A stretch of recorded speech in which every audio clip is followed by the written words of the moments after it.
The Path of Prosperity by James Allen. Foreword.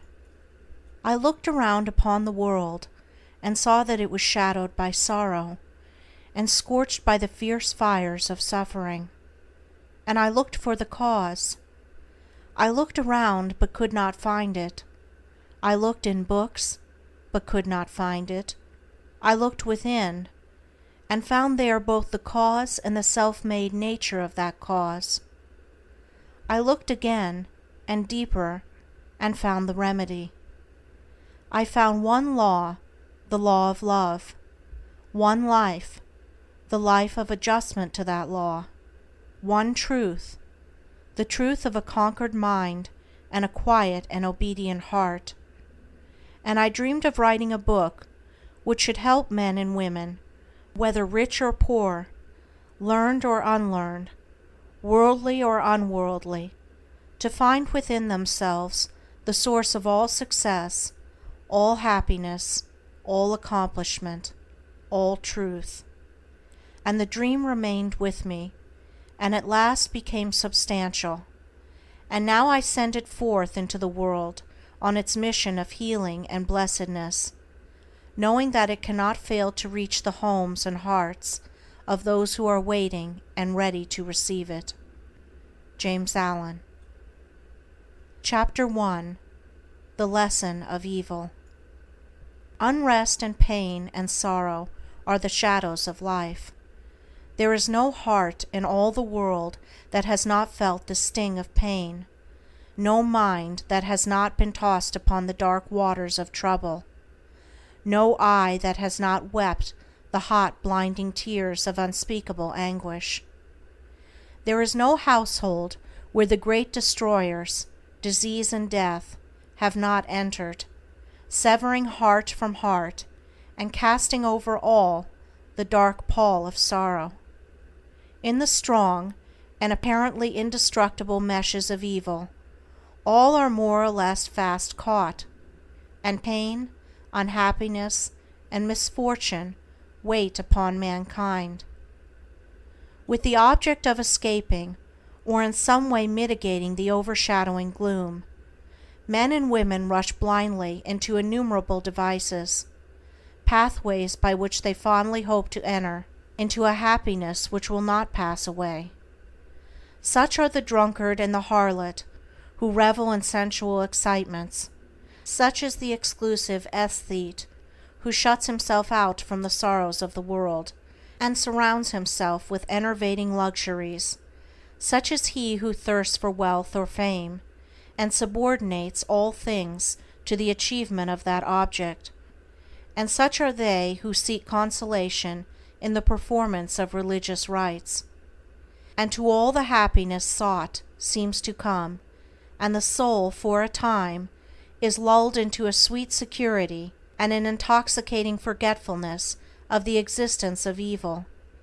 But the day of disease comes at last, or some great sorrow, temptation, or misfortune breaks suddenly in on the unfortified soul, and the fabric of its fancied happiness is torn to shreds. So over the head of every personal joy hangs the Damocletian sword of pain, ready at any moment to fall and crush the soul of him who is unprotected by knowledge. The child cries to be a man or woman; the man and woman sigh for the lost felicity of childhood.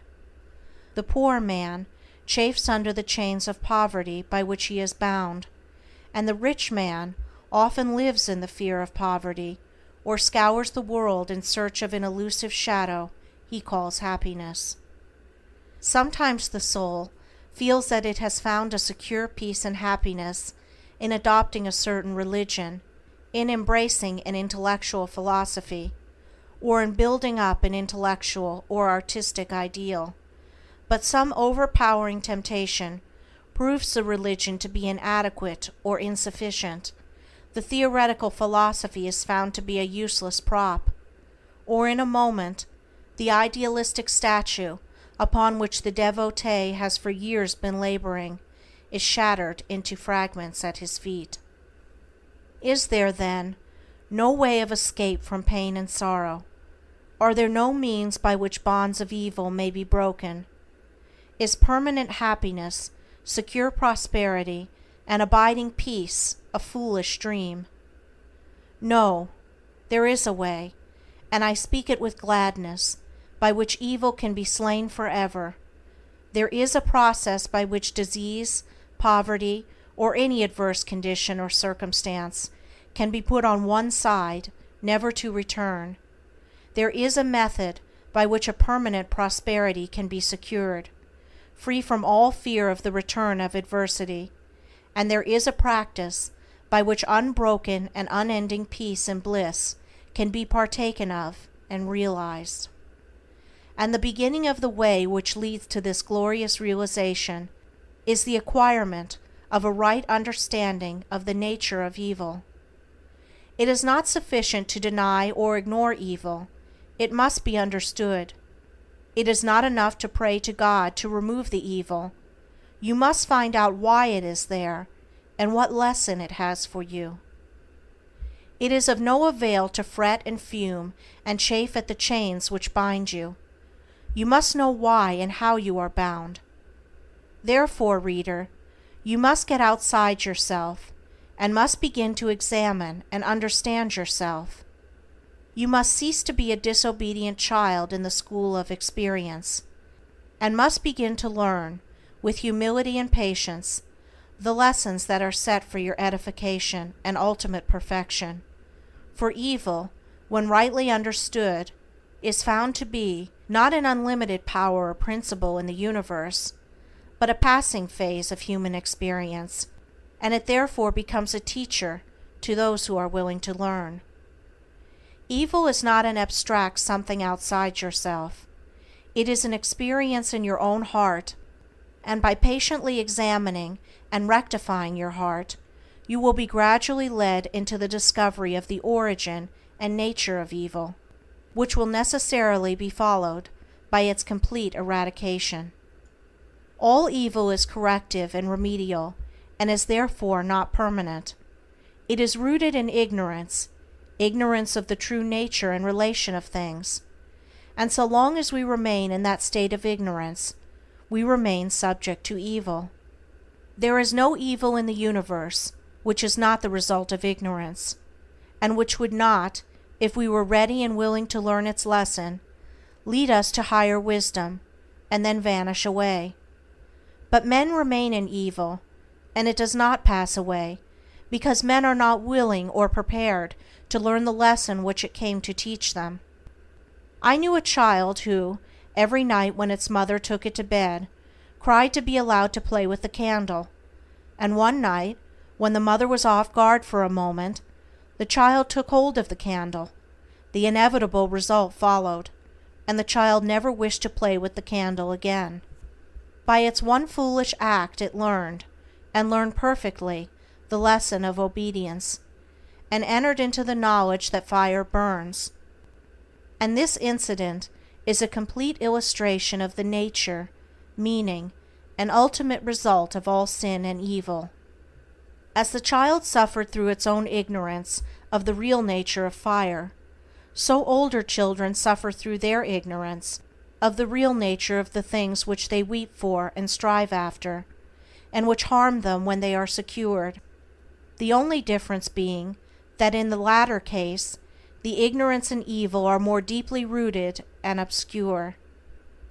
Evil has always been symbolized by darkness, and good by light, and hidden within the symbol is contained the perfect interpretation, the reality, for just as light always floods the universe, and darkness is only a mere speck or shadow cast by a small body intercepting a few rays of the illimitable light, so the light of the Supreme Good is the positive and life-giving power which floods the universe, and evil, the insignificant shadow cast by the self that intercepts and shuts off the illuminating rays which strive for entrance.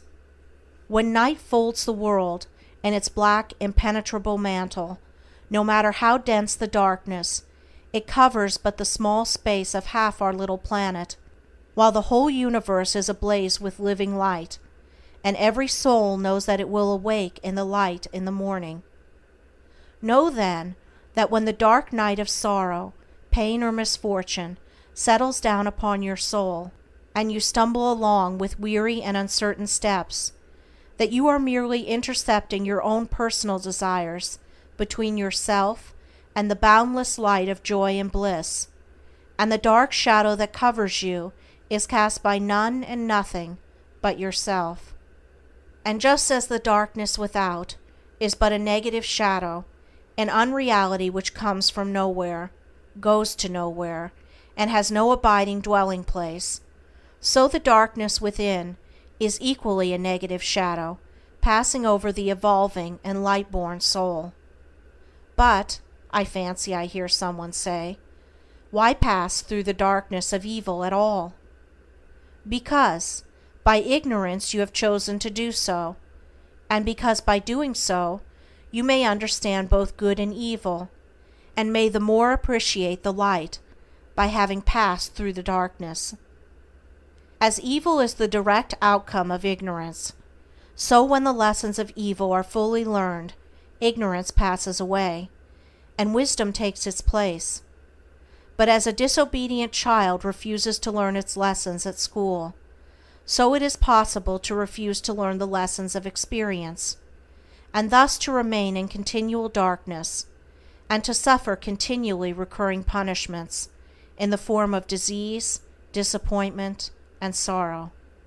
He, therefore, who would shake himself free of the evil which encompasses him, must be willing and ready to learn, and must be prepared to undergo that disciplinary process without which no grain of wisdom or abiding happiness and peace can be secured.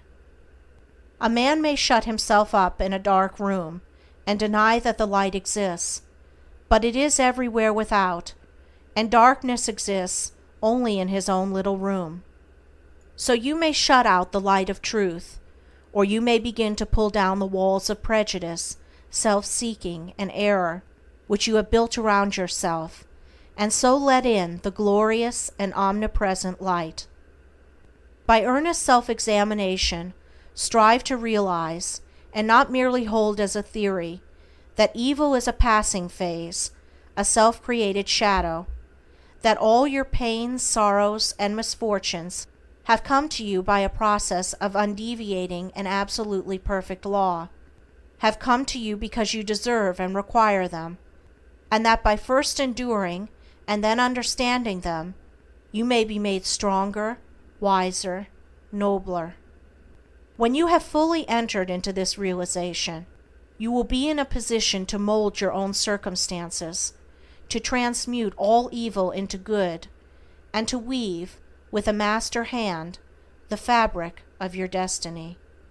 What of the night, O watchman? Seest thou yet the glimmering dawn upon the mountain heights? The golden herald of the light of lights, are his fair feet upon the hilltops set? Cometh he yet to chase away the gloom, and with it all the demons of the night? Strike yet his darting rays upon thy sight?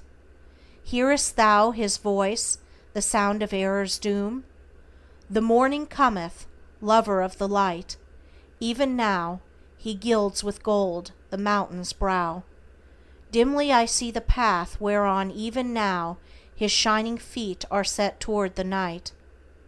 Darkness shall pass away, and all the things that love the darkness and that hate the light shall disappear forever with the night.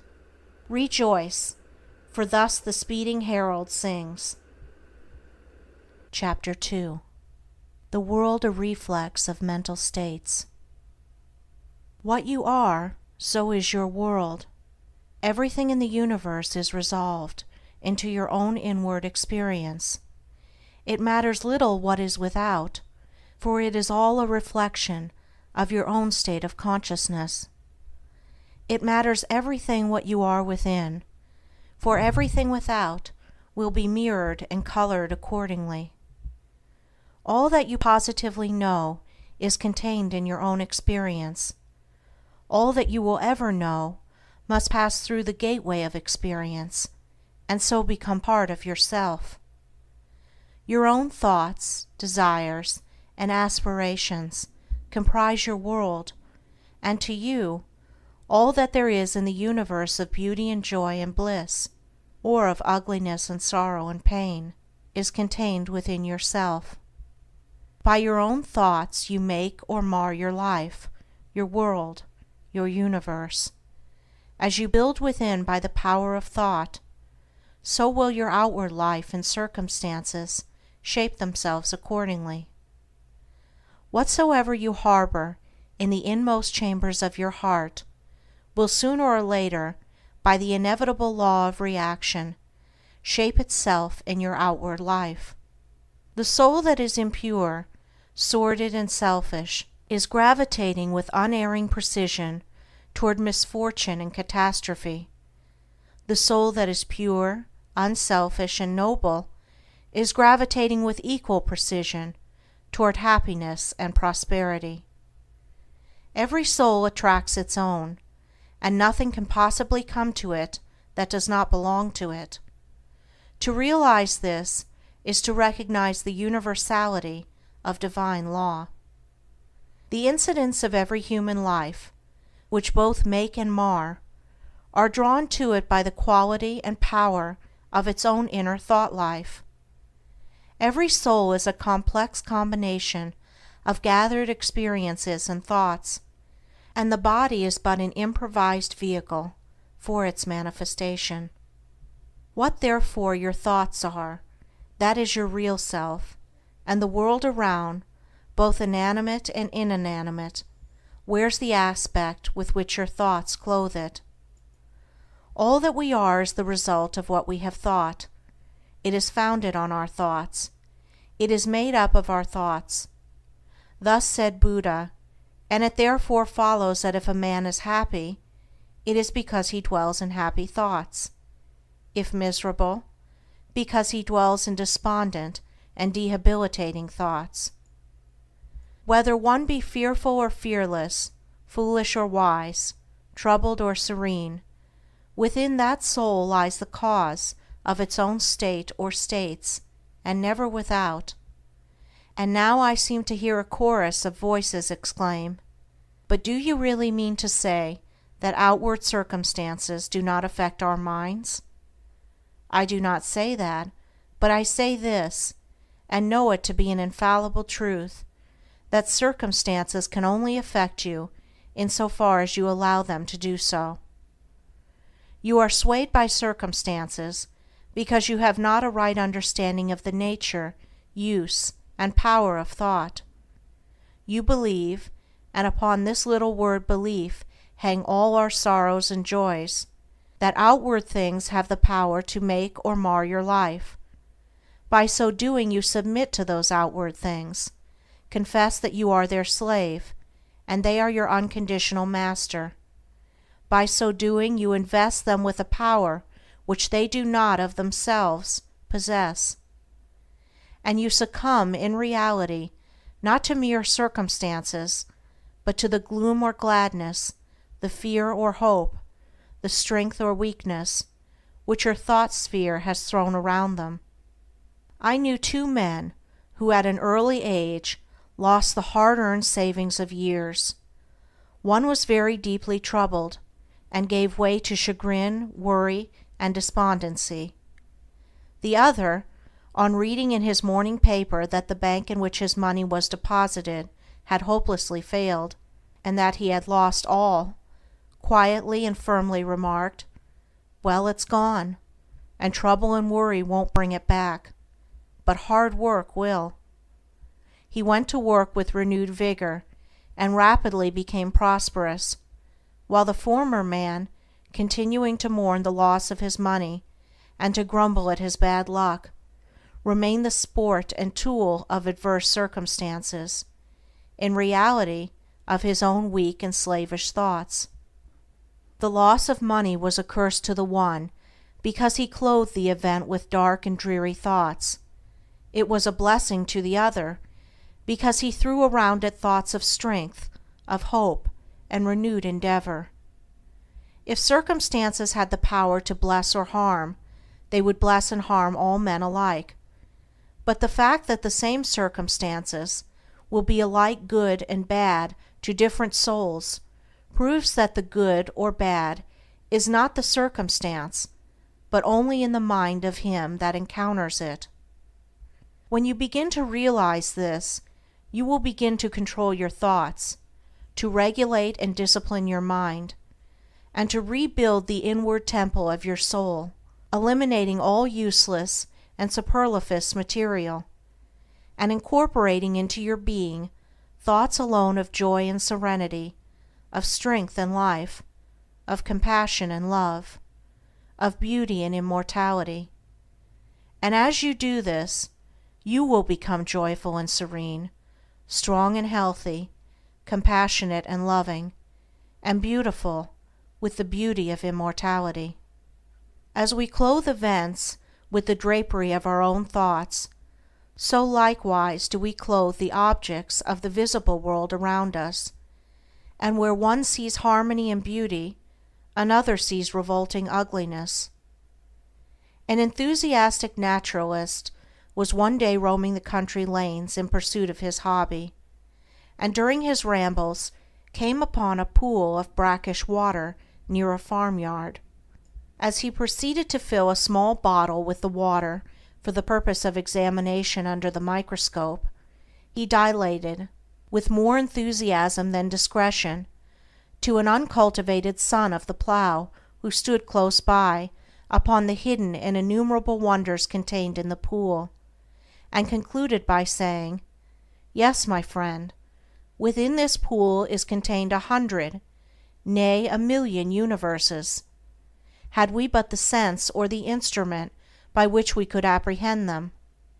And the unsophisticated one ponderously remarked, "I know the water be full of tadpoles, but they be easy to catch." When the naturalist, his mind stored with the knowledge of natural facts, saw beauty, harmony, and hidden glory, the mind unenlightened upon those things saw only an offensive mud puddle. The wild flower, which the casual wayfarer thoughtlessly tramples upon, is, to the spiritual eye of the poet, an angelic messenger from the invisible. To many, the ocean is but a dreary expanse of water on which ships sail and are sometimes wrecked. To the soul of the musician it is a living thing, and he hears, in all its changing moods, divine harmonies. Where the ordinary mind sees disaster and confusion, the mind of the philosopher sees the most perfect sequence of cause and effect, and where the materialist sees nothing but endless death, the mystic sees pulsating and eternal life. And as we clothe both events and objects with our own thoughts, so likewise do we clothe the souls of others in the garments of our thoughts. The suspicious believe everybody to be suspicious. The liar feels secure in the thought that he is not so foolish as to believe that there is such a phenomenon as a strictly truthful person. The envious see envy in every soul. The miser thinks everybody is eager to get his money.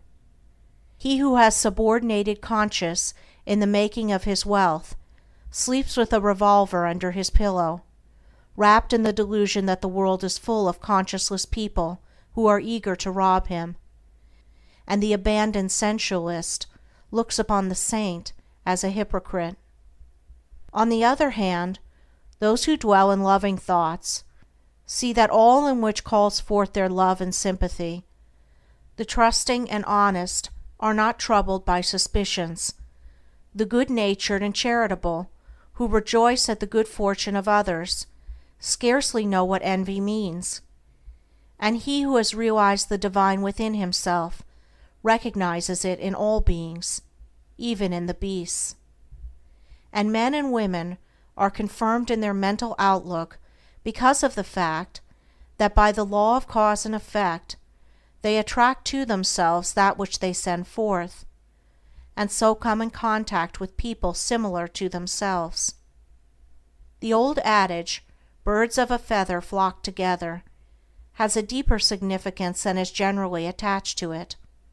For in the thought world, as in the world of matter, each clings to its kind. Do you wish for kindness? Be kind. Do you ask for truth? Be true. What you give of yourself you find. Your world is a reflex of you. If you are one of those who are praying for and looking forward to a happier world beyond the grave, here is a message of gladness for you. You may enter into and realize that happy world now. It fills the whole universe, and it is within you, waiting for you to find, acknowledge, and possess, said one who knew the inner laws of being. When men shall go here or go there, go not after them. The kingdom of God is within you. What you have to do is believe this.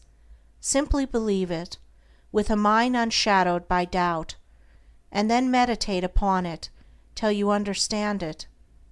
You will then begin to purify and to build your inner world, and as you proceed, passing from revelation to revelation, from realization to realization, you will discover the utter powerlessness of outward things beside the magic potency of a self-governed soul. If thou wouldest right the world, and banish all its evils and its woes, make its wild places bloom, and its drear deserts blossom as the rose, then right thyself. If thou wouldest turn the world from its long lone captivity in sin, restore all broken hearts, slay grief, and let sweet consolation in, turn thou thyself. If thou wouldest cure the world of its long sickness, end its grief and pain, bring in all healing joy, and give to the afflicted rest again, then cure thyself. If thou wouldest wake the world out of its dream of death and darkening strife, bring it to love and peace, and light and brightness of immortal life, wake thou thyself. Chapter 3. The Way Out of Undesirable Conditions. Having seen and realized that evil is but a passing shadow thrown by the intercepting self across the transcendent form of the eternal good, and that the world is a mirror in which each sees a reflection of himself, we now ascend, by firm and easy steps, to that plane of perception whereon is seen and realized the vision of the law. With this realization comes the knowledge that everything is included in a ceaseless interaction of cause and effect, and that nothing can possibly be divorced from law. From the most trivial thought, word, or act of man up to the groupings of celestial bodies, law reigns supreme. No arbitrary condition can, even for one moment, exist, for such a condition would be a denial and an annihilation of law. Every condition of life is, therefore, bound up in an orderly and harmonious sequence, and the secret and cause of every condition is contained within itself. The law, whatsoever a man sows that he shall also reap, is inscribed in flaming letters upon the portal of eternity, and none can deny it, none can cheat it, none can escape it. He who puts his hand in the fire must suffer the burning until such a time as it has worked itself out, and neither curses nor prayers can avail to alter it. And precisely the same law governs the realm of mind. Hatred, anger, jealousy, envy, lust, covetousness, all these are fires which burn, and whoever even so much as touches them must suffer the torments of burning. All these conditions of mind are rightly called evil, for they are the efforts of the soul to subvert, in its ignorance, the law, and they therefore lead to chaos and confusion within, and are sooner or later actualized in the outward circumstances as disease, failure, and misfortune, coupled with grief, pain, and despair. Whereas love, gentleness, goodwill, purity are cooling airs which breathe peace upon the soul that woes them, and being in harmony with the eternal law, they become actualized in the form of health, peaceful surroundings, and undeviating success and good fortune. A thorough understanding of this great law, which permeates the universe, leads to the acquirement of that state of mind known as obedience. To know that justice, harmony, and love are supreme in the universe is likewise to know that all adverse and painful conditions are the result of our own disobedience to that law. Such knowledge leads to strength and power, and it is upon such knowledge alone that a true life and an enduring success and happiness can be built. To be patient under all circumstances, and to accept all conditions as necessary factors in your training, is to rise superior to all painful conditions, and to overcome them with an overcoming which is sure, and which leaves no fear of their return, for by the power of obedience to law they are utterly slain. Such an obedient one is working in harmony with the law, has in fact identified himself with the law, and whatsoever he conquers forever. Whatsoever he builds can never be destroyed. The cause of all power, as of all weakness, is within. The secret of all happiness, as of all misery, is likewise within. There is no progress apart from unfoldment within, and no sure foothold of prosperity or peace except by the orderly advancement in knowledge. You say you are chained by circumstances. You cry out for better opportunities, for a wider scope, for improved physical conditions, and perhaps you inwardly curse the fate that binds you hand and foot. It is for you that I write. It is for you that I speak. Listen and let my words burn themselves into your heart, for that which I say to you is truth. You may bring about that improved condition in your outward life which you desire, if you will unswervingly resolve to improve your inner life. I know this pathway looks barren at its commencement. Truth always does. It is only error and delusion which are at first inviting and fascinating. But if you undertake to walk it, if you perseveringly discipline your mind, eradicating your weaknesses, and allowing your soul forces and spiritual powers to unfold themselves, you will be astonished at the magical changes which will be brought about in your outward life. As you proceed, golden opportunities will be strewn across your path, and the power and judgment to properly utilize them will spring up within you. Genial friends will come unbidden to you. Sympathetic souls will be drawn to you as the needle is to the magnet, and books and all outward aids that you require will come to you unsought. Perhaps the chains of poverty hang heavily upon you, and you are friendless and alone, and you long with an intense longing that your load may be lightened, but the load continues, and you seem to be enveloped in an ever-increasing darkness. Perhaps you complain, you bewail your lot, your birth, your parents, your employer, or the unjust powers who have bestowed upon you so undeservedly poverty and other, affluence and ease. Cease your complaining and fretting. None of these things which you blame are the cause of your poverty. The cause is within yourself, and where the cause is, there is the remedy. The very fact that you are a complainer shows that you deserve your lot, shows that you lack the faith which is the ground of all effort and progress. There is no room for a complainer in a universe of law, and worry is soul suicide. By your very attitude of mind, you are strengthening the chains which bind you, and are drawing about you the darkness by which you are enveloped. Alter your outlook upon life, and your outward life will alter. Build yourself up in the faith and knowledge, and make yourself worthy of better surroundings and wider opportunities. Be sure, first of all, that you are making the best of what you have. Do not delude yourself into supposing that you can step into greater advantages whilst overlooking smaller ones, for if you could, the advantage would be impermanent, and you would quickly fall back again in order to learn the lesson which you had neglected. As the child at school must master one standard before passing on to the next, so before you can have that greater good which you so desire, must you faithfully employ that which you already possess.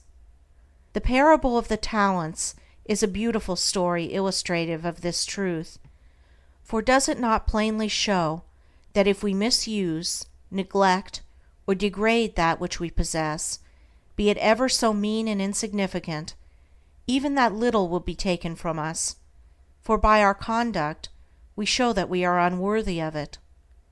Perhaps you are living in a small cottage and are surrounded by unhealthy and vicious influences. You desire a larger and more sanitary residence. Then you must fit yourself for such a residence by first of all making your cottage as far as possible a little paradise. Keep it spotlessly clean. Make it look as pretty and sweet as your limited means will allow. Cook your plain food with all care, and arrange your humble table as tastefully as you possibly can. If you cannot afford a carpet, let your rooms be carpeted with smiles and welcomes, fastened down with the nails of kind words, driven in with the hammer of patience. Such a carpet will not fade in the sun, and constant use will never wear it away. So by ennobling your present surroundings you will rise above them, and above the need of them, and at the right time you will pass on into a better house and surroundings, which have all along been waiting for you, and which you have fitted yourself to occupy. Perhaps you desire more time for thought and effort, and feel that your hours of labor are too hard and long.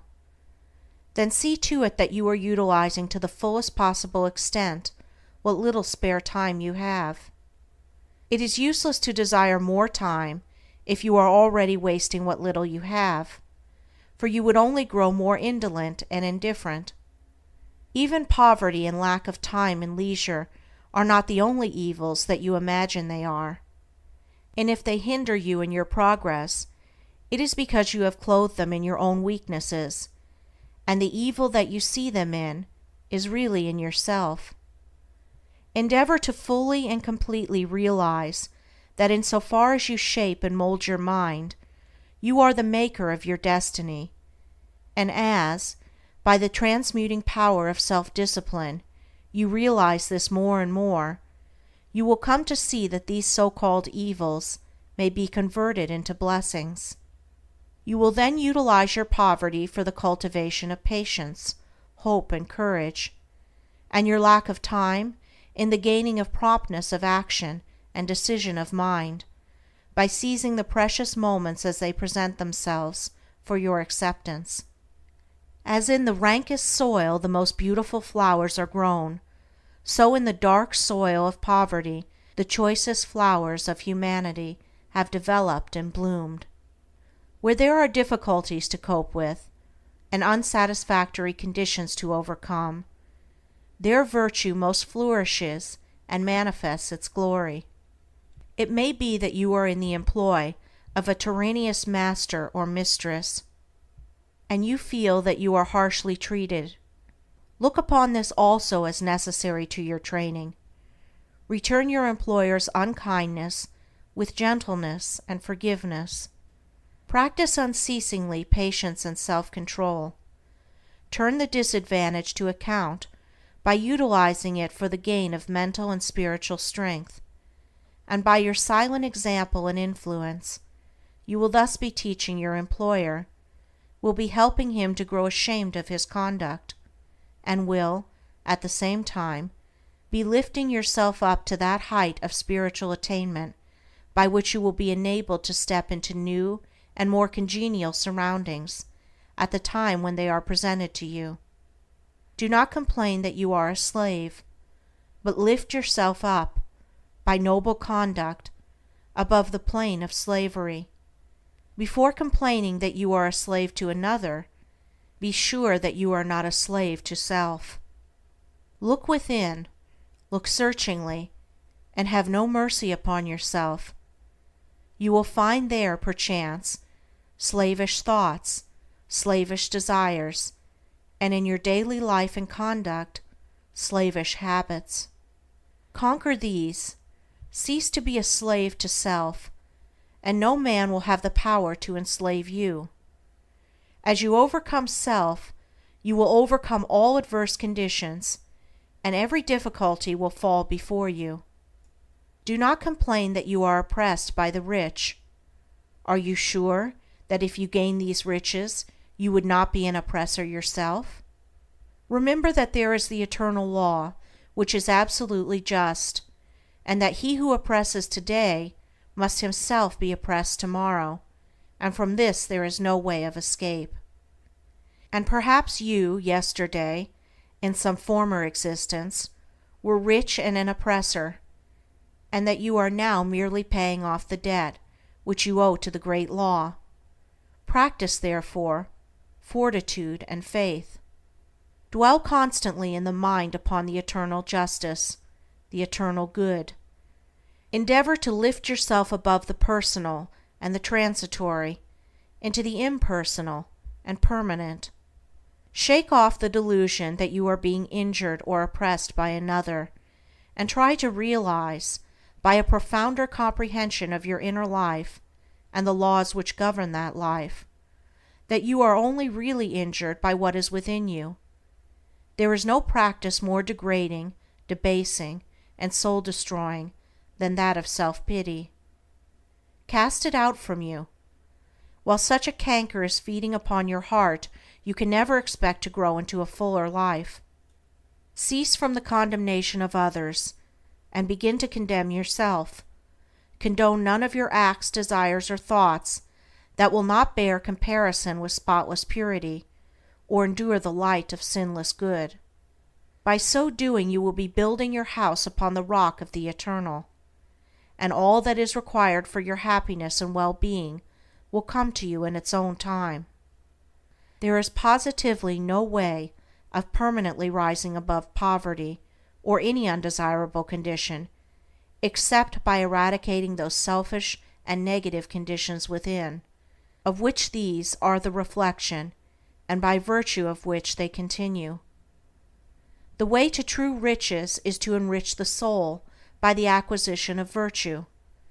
Outside of real heart virtue, there is neither prosperity nor power, but only the appearances of these. I am aware that men make money who have acquired no measure of virtue, and have little desire to do so, but such money does not constitute true riches, and its possession is transitory and feverish. Here is David's testimony: For I was envious at the foolish when I saw the prosperity of the wicked. Their eyes stand out with fatness, they have more than heart could wish. Verily I have cleansed my heart in vain, and washed my hands in innocence. When I thought to know this, it was too painful for me, until I went into the sanctuary of God. Then I understood their end. The prosperity of the wicked was a great trial to David until he went into the sanctuary of God, and then he knew their end. You likewise may go into that sanctuary. It is within you. It is that state of consciousness which remains when all that is sordid and personal and impermanent is risen above, and universal and eternal principles are realized. That is the God state of consciousness. It is the sanctuary of the Most High. When by long strife and self-discipline you have succeeded in entering the door of that holy temple, you will perceive, with unobstructed vision, the end and fruit of all human thought and endeavor, both good and evil. You will then no longer relax your faith when you see the immoral man accumulating outward riches, for you will know that he must come again to poverty and degradation. The rich man who is barren of virtue is in reality poor, and as surely as the waters of the river are drifting to the ocean, so surely is he, in the midst of all his riches, drifting towards poverty and misfortune, and though he die rich, yet he must return to reap the bitter fruit of all his immorality. And though he become rich many times, yet as many times must he be thrown back into poverty, until by long experience and suffering he conquers the poverty within. But the man who is outwardly poor, yet rich in virtue, is truly rich, and in the midst of all his poverty he is surely traveling towards prosperity, and abounding joy and bliss await his coming. If you would be truly and permanently prosperous, you must first become virtuous.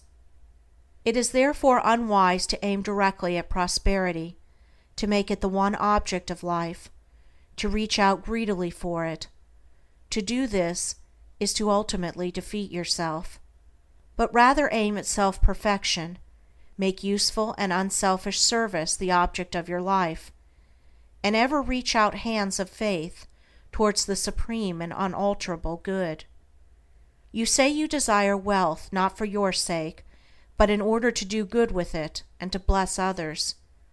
If this is your real motive in desiring wealth, then wealth will come to you, for you are strong and unselfish indeed if in the midst of riches you are willing to look upon yourself as a steward and not as owner.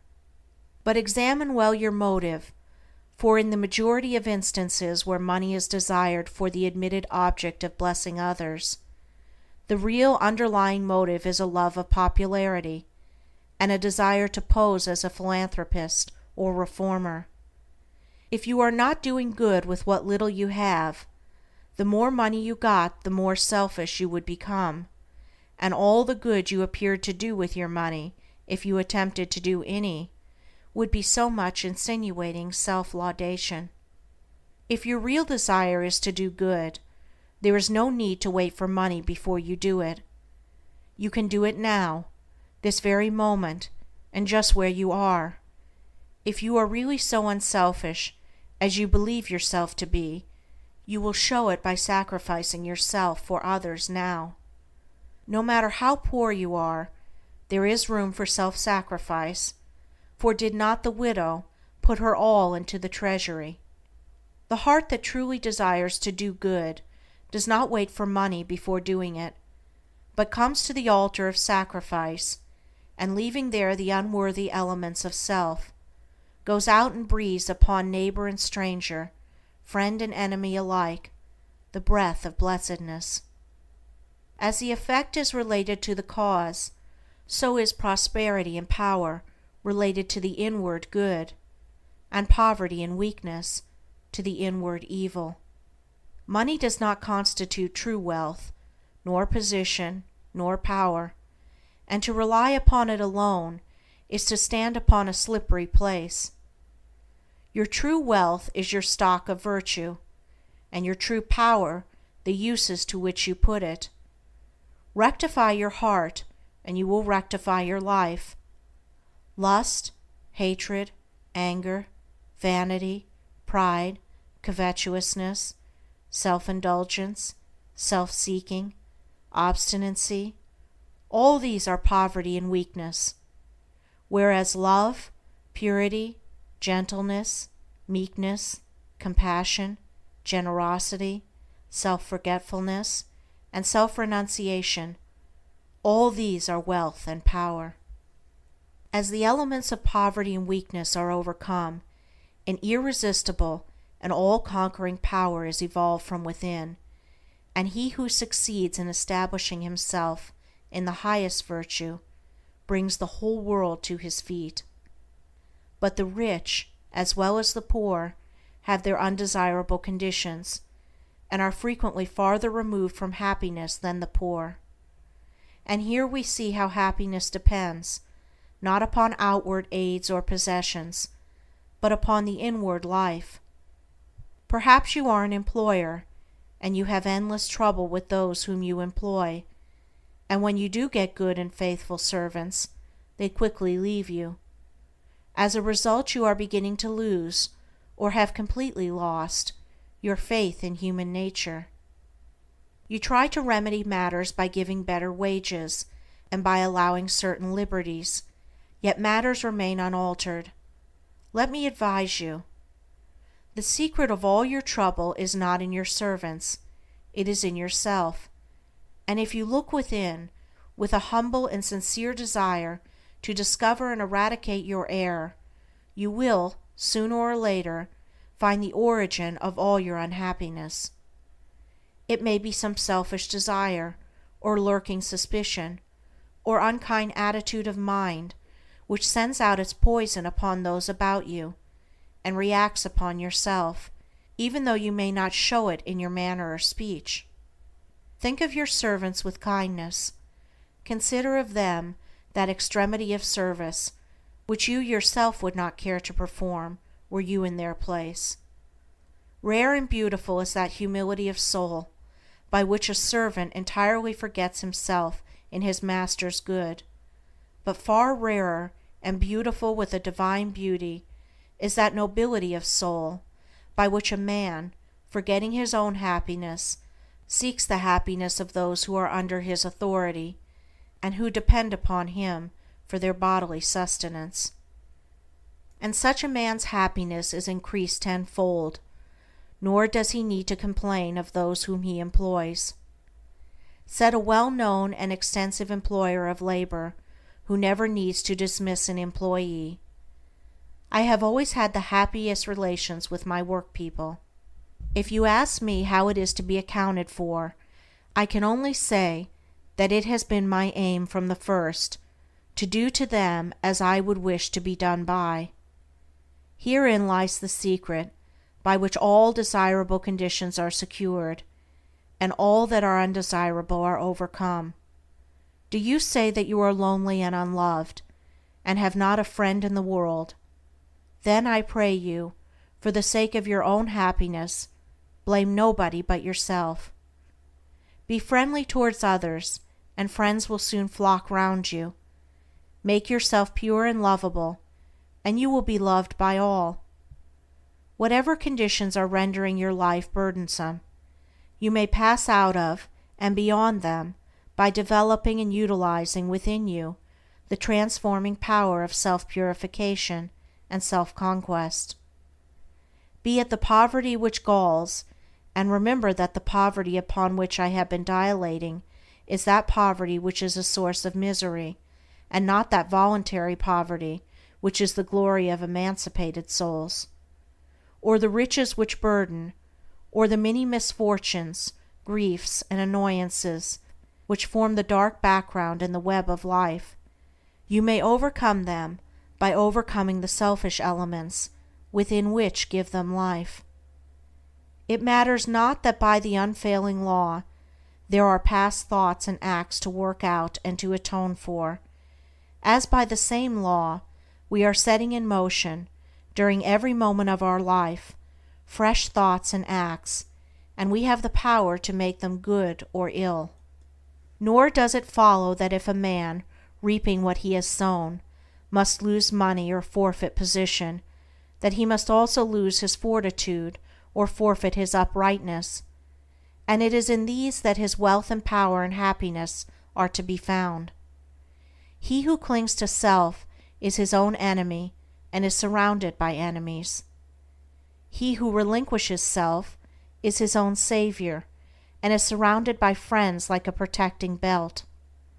Before the divine radiance of a pure heart, all darkness vanishes and all clouds melt away, and he who has conquered self has conquered the universe. Come then out of your poverty, come out of your pain, come out of your troubles and sighings and complainings and heartaches and loneliness by coming out of yourself. Let the old tattered garment of your petty selfishness fall from you, and put on the new garment of universal love. You will then realize the inward heaven, and it will be reflected in all your outward life. He who sets his foot firmly upon the path of self-conquest, who walks, aided by the staff of faith, the highway of self-sacrifice, will assuredly achieve the highest prosperity, and will reap abounding and enduring joy and bliss. To them that seek the highest good, all things subserve the wisest ends. Naught comes as ill, and wisdom lends wings to all shapes of evil brood. The darkening sorrow veils a star that waits to shine with gladsome light. Hell waits on heaven, and after night comes golden glory from afar. Defeats are steps by which we climb with purer aim to nobler ends. Loss leads to gain, and joy attends true footsteps up the hills of time. Pain leads to paths of holy bliss, to thoughts and words and deeds divine, and clouds that gloom and rays that shine along life's upward highway kiss. Misfortune does not but cloud the way whose end and summit in the sky of bright success, sun-kissed and high, awaits our seeking and our stay. The heavy pall of doubts and fears that clouds the valley of our hopes, the shades with which the spirit copes, the bitter harvesting of tears. The heartaches, miseries, and griefs, the bruisings born of broken ties, all these are steps by which we rise to living ways of sound beliefs. Love, pitying, watchful, runs to meet the pilgrim from the land of fate. All glory and all good await the coming of obedient feet. Chapter 4.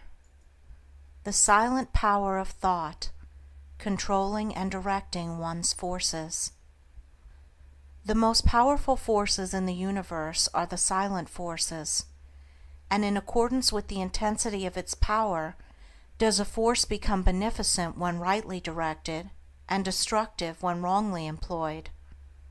This is a common knowledge in regard to the mechanical forces, such as steam, electricity, etc., but few have yet learned to apply this knowledge to the realm of mind, where the thought forces, most powerful of all, are continually being generated and sent forth as currents of salvation or destruction.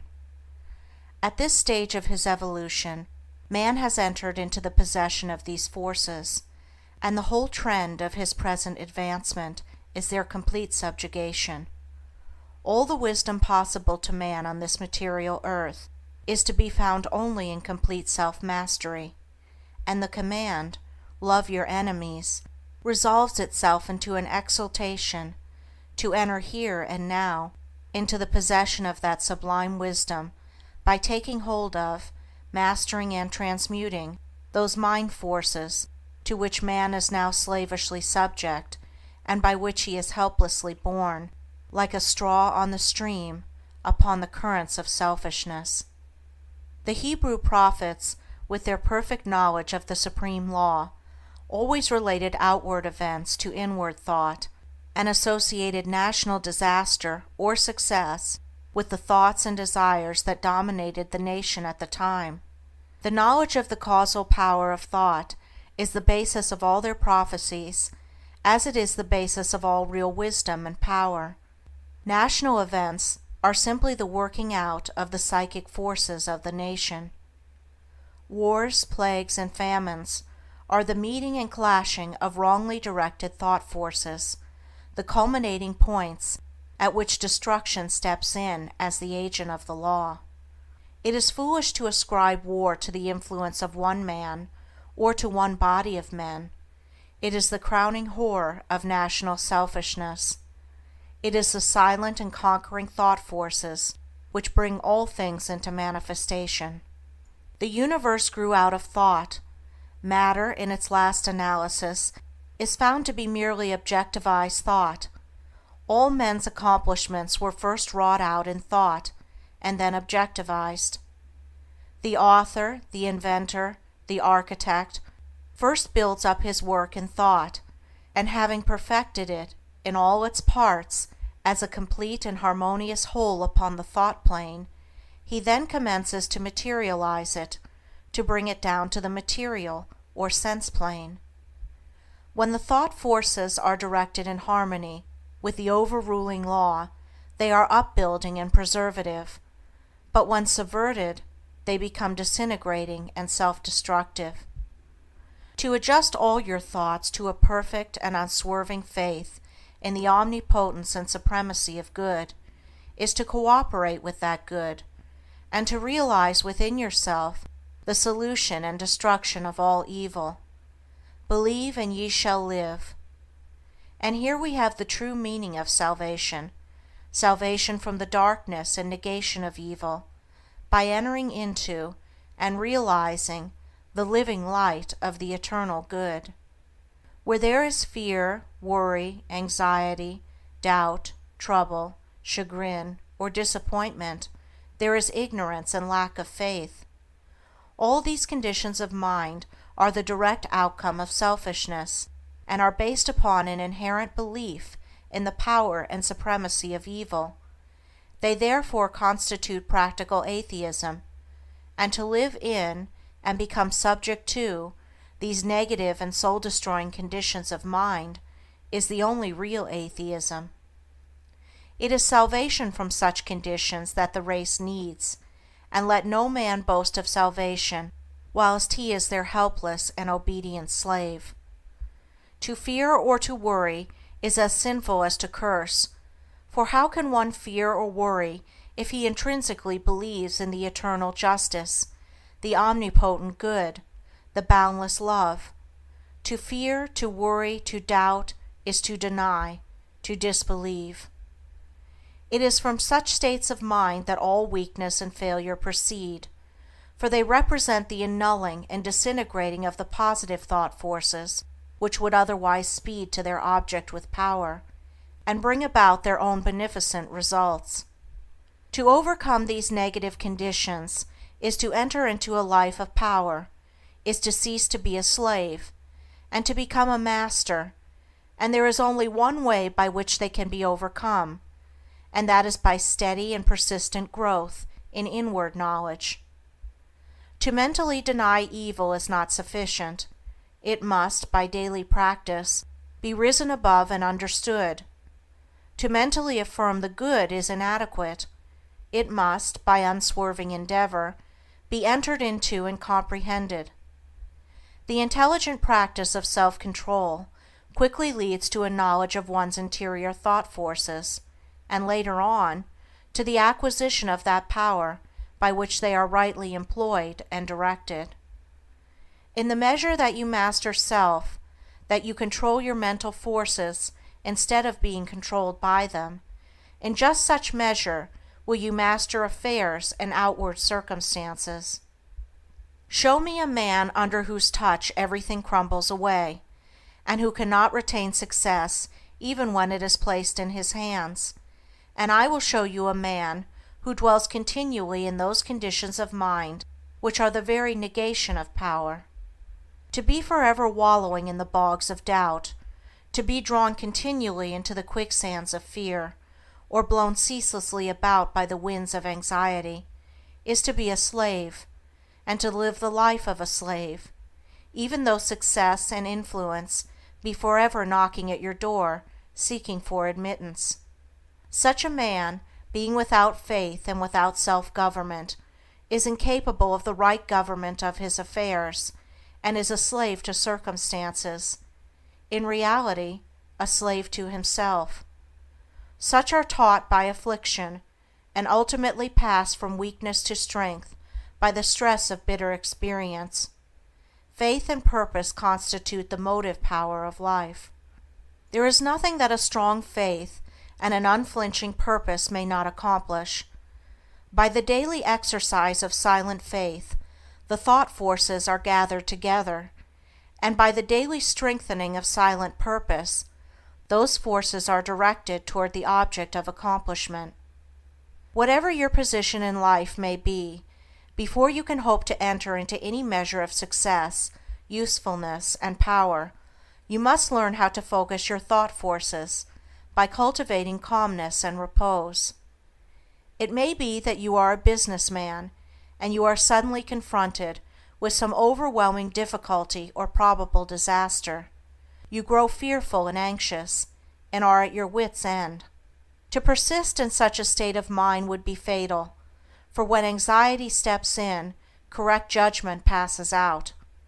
Now if you will take advantage of a quiet hour or two in the early morning or at night, and go away to some solitary spot, or to some room in your house where you know you will be absolutely free from intrusion, and having seated yourself in an easy attitude, you forcibly direct your mind right away from the subject of anxiety, by dwelling upon something in your life that is pleasing and bliss-giving. A calm, reposeful strength will gradually steal into your mind, and your anxiety will pass away. Upon the instant that you find your mind reverting to the lower plane of worry, bring it back again, and re-establish it on the plane of peace and strength.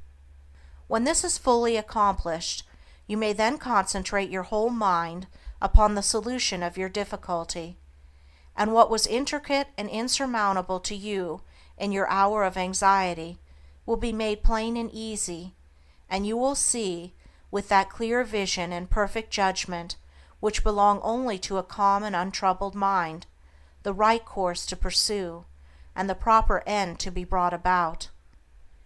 It may be that you will have to try day after day before you will be able to perfectly calm your mind, but if you persevere, you will certainly accomplish it, and the course which is presented to you in that hour of calmness must be carried out. Doubtless, when you are again involved in the business of the day, and worries again creep in and begin to dominate you, you will begin to think that the course is a wrong or foolish one, but do not heed such suggestions. Be guided absolutely and entirely by the vision of calmness, and not by the shadows of anxiety. The hour of calmness is the hour of illumination and correct judgment. By such a course of mental discipline, the scattered thought forces are reunited and directed, like the rays of the searchlight, upon the problem at issue, with the result that it gives way before them. There is no difficulty, however great, but will yield before a calm and powerful concentration of thought, and no legitimate object but may be speedily actualized by the intelligent use and direction of one's soul forces. Not until you have gone deeply and searchingly into your inner nature and have overcome many enemies that lurk there, can you have any approximate conception of the subtle power of thought, of its inseparable relation to outward and material things, or of its magical potency, when rightly poised and directed, in readjusting and transforming the life conditions. Every thought you think is a force sent out, and in accordance with its nature and intensity, will go out to seek a lodgment in minds receptive to it, and will react upon yourself for good or evil. There is ceaseless reciprocity between mind, and a continual interchange of thought forces. Selfish and disturbing thoughts are so many malignant and destructive forces, messengers of evil, sent out to stimulate and augment the evil in other minds, which in turn send them back upon you with added power.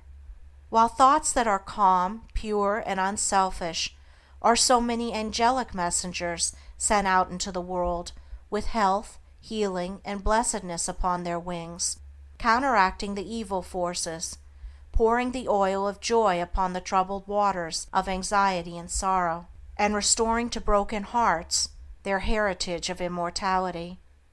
Think good thoughts, and they will quickly become actualized in your outward life in the form of good conditions. Control your soul forces, and you will be able to shape your outward life as you will. The difference between a savior and a sinner is this, that the one has a perfect control of all the forces within him, the other is dominated and controlled by them.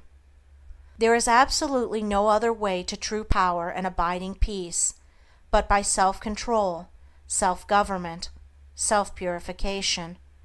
To be at the mercy of your disposition is to be impotent, unhappy, and of little real use in the world. The conquest of your petty likes and dislikes, your capricious loves and hates, your fits of anger, suspicion, jealousy, and all the changing moods to which you are more or less helplessly subject. This is the task you have before you, if you would weave into the web of life the golden threads of happiness and prosperity. In so far as you are enslaved by the changing moods within you, you will need to depend upon others and upon outward aids as you walk through life. If you would walk firmly and securely, and would accomplish any achievement, you must learn to rise above and control all such disturbing and retarding vibrations. You must daily practice the habit of putting your mind at rest, going into the silence, as it is commonly called. This is a method of replacing a troubled thought with one of peace, a thought of weakness with one of strength. Until you succeed in doing this, you cannot hope to direct your mental forces upon the problems and pursuits of life with any appreciable measure of success. It is a process of diverting one's scattered forces into one powerful channel.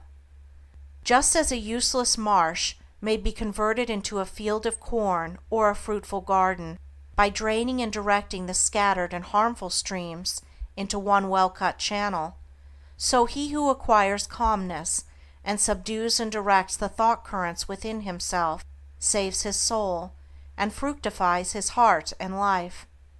As you succeed in gaining mastery over your impulses and thoughts, you will begin to feel, growing up within you, a new and silent power, and a settled feeling of composure and strength will remain within you. Your latent powers will begin to unfold themselves, and whereas formerly your efforts were weak and ineffectual, you will now be able to work with that calm confidence which commands success. And along with this new power and strength, there will be awakened within you that interior illumination known as intuition, and you will walk no longer in darkness and speculation, but in light and certainty. With the development of this soul vision, judgment and mental penetration will be incalculably increased, and there will evolve within you that prophetic vision by the aid of which you will be able to sense coming events, and to forecast, with remarkable accuracy, the result of your efforts. And in just the measure that you alter from within will your outlook upon life alter, and as you alter your mental attitude towards others, they will alter in their attitude and conduct towards you.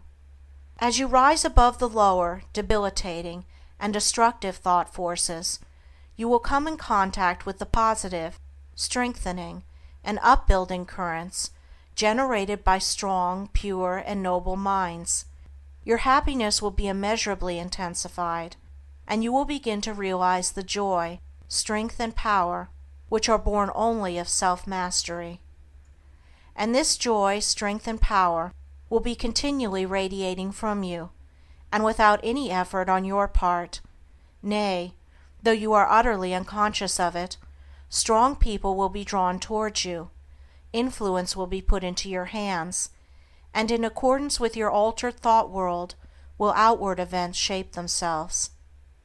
A man's foes are they of his own household, and he who would be useful, strong, and happy must cease to be a passive receptacle for the negative, beggarly, and impure streams of thought, and as a wise householder commands his servants and invites his guests, so must he learn to command his desires, and to say, with authority, what thoughts he shall admit into the mansion of his soul.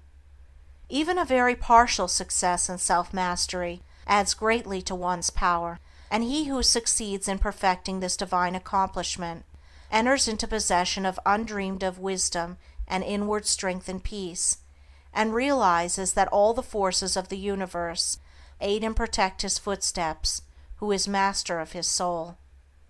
Would you scale the highest heaven? Would you pierce the lowest hell? Live in dreams of constant beauty, or in basest thinkings dwell? For your thoughts are heaven above you, and your thoughts are hell below.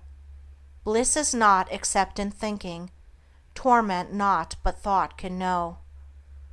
Worlds would vanish but for thinking, glory is not but in dreams, and the drama of the ages from the thought eternal streams.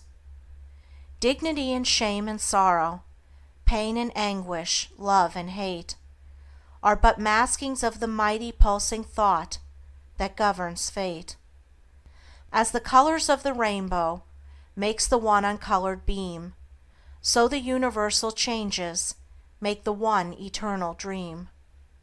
And the dream is all within you, and the dreamer waiteth long for the morning to awaken him to the living thought and strong, that shall make the ideal real, make to vanish dreams of hell, in the highest holiest heaven where the pure and perfect dwell. Evil is the thought that thinks it, good the thought that makes it so. Light and darkness, sin and pureness, likewise out of thinking grow. Dwell in thought upon the grandest, and the grandest you shall see. Fix your mind upon the highest, and the highest you shall be. Chapter 5. The Secret of Health, Success, and Power. We all remember with what intense delight, as children, we listened to the never-tiring fairy tale. How eagerly we followed the fluctuating fortunes of the good boy or girl, ever protected in the hour of crisis from the evil machinations of the scheming witch, the cruel giant, or the wicked king.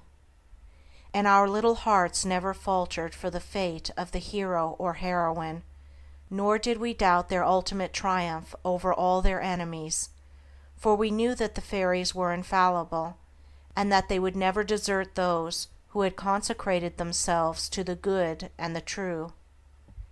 And what unspeakable joy pulsated within us when the fairy queen, bringing all her magic to bear at the critical moment, scattered all the darkness and trouble, and granted them the complete satisfaction of all their hopes, and they were happily ever after. With the accumulating years and an ever-increasing intimacy with the so-called realities of life, our beautiful fairy world became obliterated, and its wonderful inhabitants were relegated, in the archives of memory, to the shadowy and unreal. And we thought we were wise and strong in thus leaving forever the land of childish dreams, but as we re-become little children in the wondrous world of wisdom, we shall return again to the inspiring dreams of childhood, and find that they are, after all, realities. The fairy folk, so small and nearly always invisible, yet possessed with an all-conquering and magical power, who bestow upon the good health, wealth, and happiness, along with all the gifts of nature in lavish profusion, start again into reality and become immortalized in the soul realm of him who, by the growth in wisdom, has entered into a knowledge of the power of thought, and the laws which govern the inner world of being. To him the fairies live again as thought people, thought messengers, thought powers working in harmony with the overruling good. And they who, day by day, endeavor to harmonize their hearts with the heart of the Supreme Good, do in reality acquire true health, wealth, and happiness. There is no protection to compare with goodness, and by goodness I do not mean a mere outward conformity to the rules of mortality. I mean pure thought, noble aspiration, unselfish love, and freedom from vainglory. To dwell continually in good thoughts is to throw around oneself a psychic atmosphere of sweetness and power, which leaves its impress upon all who come in contact with it. As the rising sun puts to rout the helpless shadows, so are all the impotent forces of evil put to flight by the searching rays of positive thought, which shine forth from a heart made strong in purity and faith. Where there is sterling faith and uncompromising purity, there is health, there is success, there is power. In such a one, disease, failure, and disaster can find no lodgment, for there is nothing on which they can feed.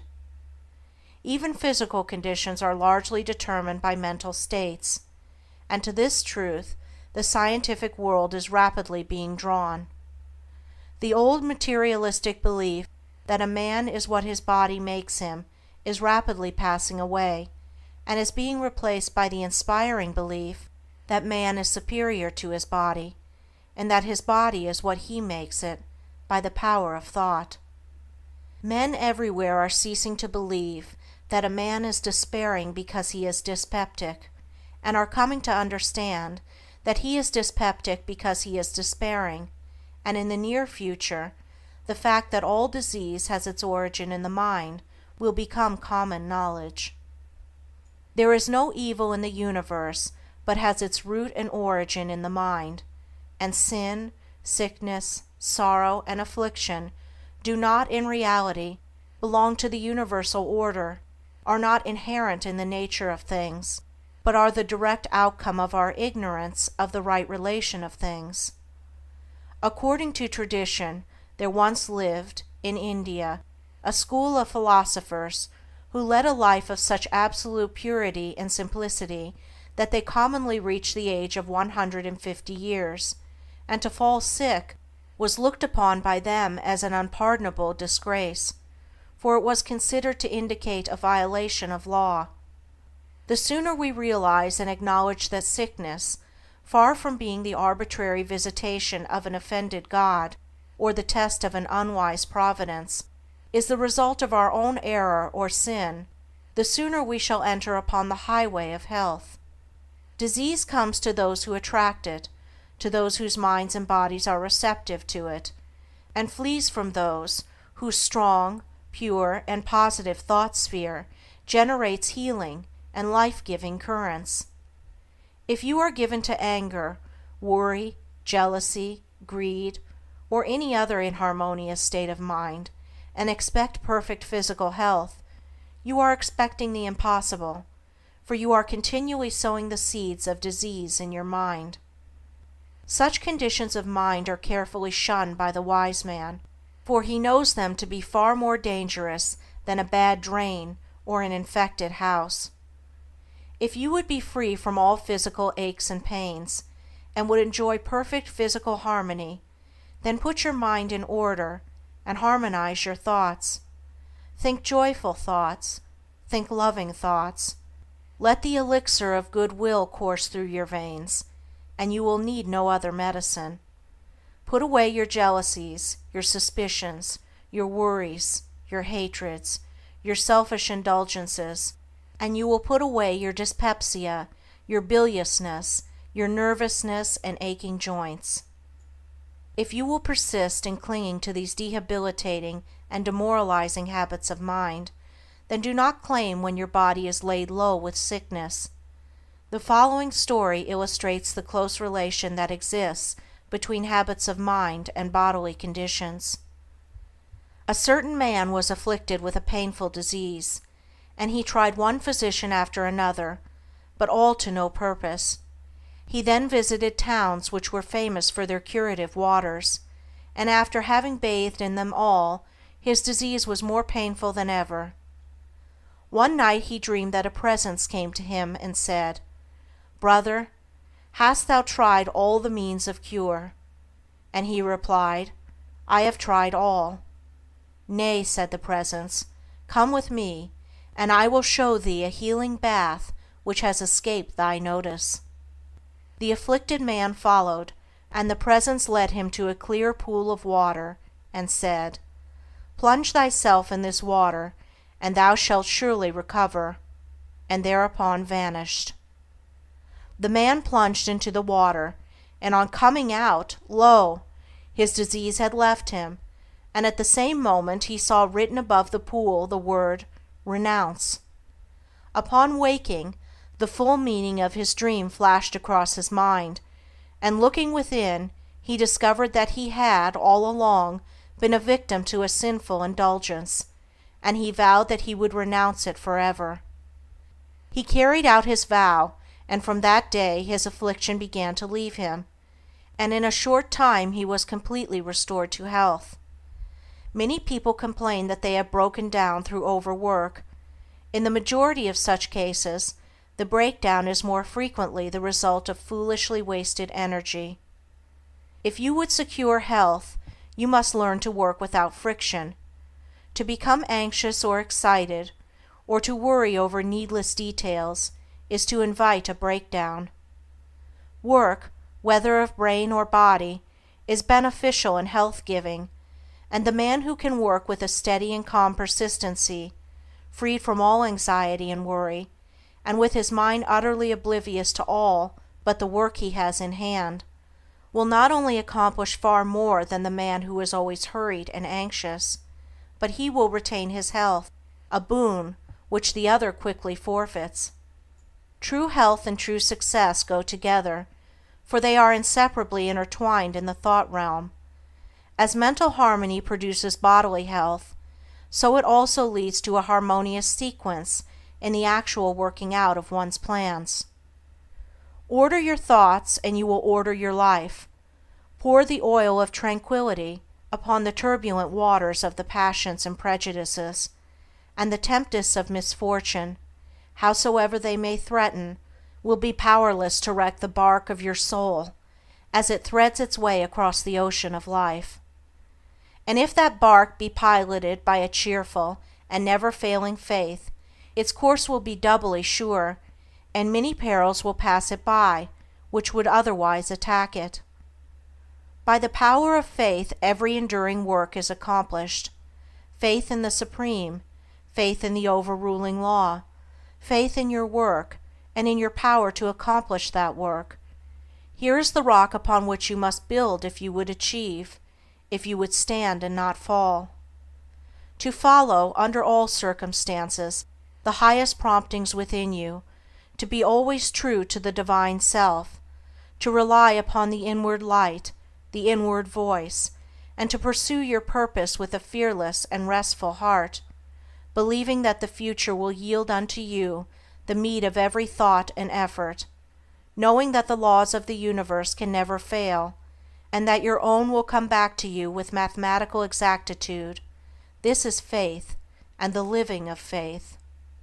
By the power of such faith, the dark waters of uncertainty are divided, every mountain of difficulty crumbles away, and the believing soul passes on unharmed. Strive, O reader, to acquire above everything the priceless possession of this dauntless faith, for it is the talisman of happiness, of success, of peace, of power, of all that makes life great and superior to suffering.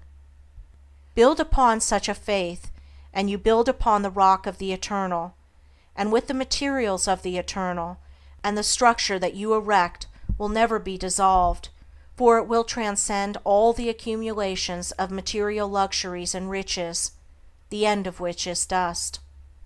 Whether you are hurled into the depths of sorrow or lifted upon the heights of joy, ever retain your hold upon this faith, ever return to it as your rock of refuge, and keep your feet firmly planted upon its immortal and immovable base. Centered in such a faith, you will become possessed of such a spiritual strength as will shatter, like so many toys of glass, all the forces of evil that are hurled against you, and you will achieve a success such as the mere striver after worldly gain can never know or even dream of. If ye have faith, and doubt not, ye shall not only do this, but if ye shall say unto this mountain, Be thou removed, and be thou cast into the sea, it shall be done. There are those today, men and women, tabernacled in flesh and blood, who have realized this faith, and who live in it day by day, and who, having put it to the uttermost test, have entered into the possession of its glory and peace. Such have sent out the word of command, and the mountains of sorrow and disappointment, of mental weariness and physical pain have passed from them, and have been cast into the sea of oblivion. If you would become possessed of this faith, You will not need to trouble about your success or failure, and success will come. You will not need to become anxious about results, but will work joyfully and peacefully, knowing that right thoughts and right efforts will inevitably bring about right results. I know a lady who has entered into many blissful satisfactions, and recently a friend remarked to her, "Oh, how fortunate you are! You only have to wish for a thing, and it comes to you." And it did, indeed, appear so on the surface, but in reality all the blessedness that has entered into this woman's life is the direct outcome of the inward state of blessedness which she has, throughout life, been cultivating and training toward perfection. Mere wishing brings nothing but disappointment. It is living that tells. The foolish wish and grumble, the wise work and wait. And this woman had worked without and within, but especially within, upon heart and soul, and with the invisible hands of the Spirit she had built up, with the precious stones of faith, hope, joy, devotion, and love, a fair temple of light, whose glorifying radiance was ever round about her. It beamed in her eye, it shone through her countenance, it vibrated in her voice, and all who came into her presence felt its captivating spell. And as with her, so with you. Your success, your failure, your influence, your whole life you carry about with you, for your dominant trends of thought are the determining factors in your destiny. Send forth loving, stainless, and happy thoughts, and blessings will fall into your hands, and your table will be spread with the cloth of peace. Send forth hateful, impure, and unhappy thoughts, and curses will rain down upon you, and fear and unrest will wait upon your pillow. You are the unconditional maker of your fate, be that fate what it may. Every moment you are sending forth from you the influences which will make or mar your life. Let your heart grow large and loving and unselfish, and great and lasting will be your influence and success, even though you make little money. Confine it within the narrow limits of self-interest, and even though you become a millionaire, your influence and success, at the final reckoning, will be found to be utterly insignificant. Cultivate then this pure and unselfish spirit, and combine with purity and faith, singleness of purpose, and you are evolving from within the elements, not only of abounding health and enduring success, but of greatness and power.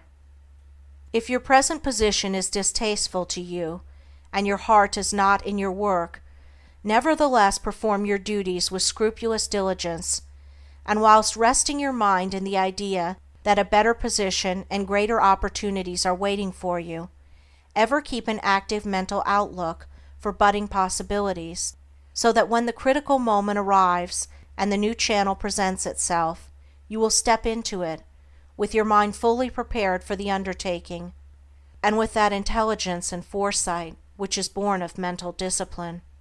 Whatever your task may be, concentrate your whole mind upon it, throw into it all the energy of which you are capable. The faultless completion of small tasks leads inevitably to larger tasks. See to it that you rise by steadily climbing, and you will never fall, and herein lies the secret of true power. Learn, by consistent practice, how to husband your resources, and to concentrate them, at any moment, upon a given point. The foolish waste all their mental and spiritual energy in frivolity, foolish chatter, or selfish argument, not to mention wasteful physical excesses. If you would acquire overcoming power, you must cultivate poise and passivity. You must be able to stand alone. All power is associated with immovability.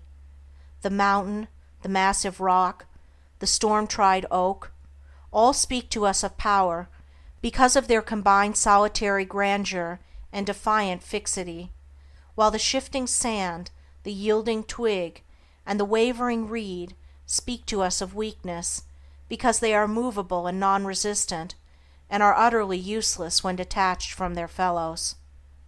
He is the man of power who, when all his fellows are swayed by some emotion or passion, remains calm and unmoved.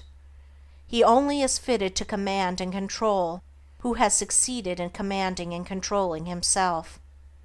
The hysterical, the fearful, the thoughtless and frivolous, let such seek company, for they will fall for lack of support, but the calm, the fearless, the thoughtful, and let such seek the solitude of the forest, the desert, and the mountain top, and to their power more power will be added, and they will more and more successfully stem the psychic currents and whirlpools which engulf mankind. Passion is not power, it is the abuse of power, the dispersion of power. Passion is like a furious storm which beats fiercely and wildly upon the embattled rock, whilst power is like the rock itself, which remains silent and unmoved through it all.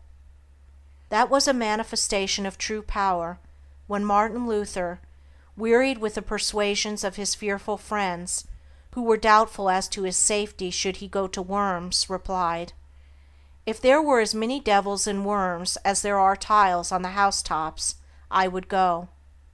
And when Benjamin Disraeli broke down in his first parliamentary speech and brought upon himself the derision of the House, that was an exhibition of germinal power when he exclaimed, "The day will come when you will consider it an honor to listen to me." When that young man whom I knew, passing through continual reverses and misfortunes, was mocked by his friends and told to desist from further effort, and he replied, "The time is not far distant when you will marvel at my good fortune and success," he showed that he possessed of that silent and irresistible power which has taken him over innumerable difficulties and crowned his life with success. If you have not this power, you may acquire it by practice, and the beginning of power is likewise the beginning of wisdom. You must commence by overcoming those purposeless trivialities to which you have hitherto been a willing victim. Boisterous and uncontrolled laughter, slander and idle talk, and joking merely to raise a laugh, all these things must be put on one side, as so much waste of valuable energy. St. Paul never showed his wondrous insight into the hidden laws of human progress to greater advantage than when he warned the Ephesians against foolish talking and jesting which is not convenient, for to dwell habitually in such practices is to destroy all spiritual power and life. As you succeed in rendering yourself impervious to such mental dissipations, you will begin to understand what true power is, and you will then commence to grapple with the more powerful desires and appetites which hold your soul in bondage, and bar the way to power, and your further progress will then be made clear. Above all, be of single aim, have a legitimate and useful purpose, and devote yourself unreservedly to it. Let nothing draw you aside. Remember that the double-minded man is unstable in all his ways. Be eager to learn, but slow to beg. Have a thorough understanding of your work, and let it be your own, and as you proceed, ever following the inward guide, the infallible voice, you will pass on from victory to victory, and will rise step by step to higher resting places, and your ever-broadening outlook will gradually reveal to you the essential beauty and purpose of life. Self-purified, health will be yours. Faith protected, success will be yours.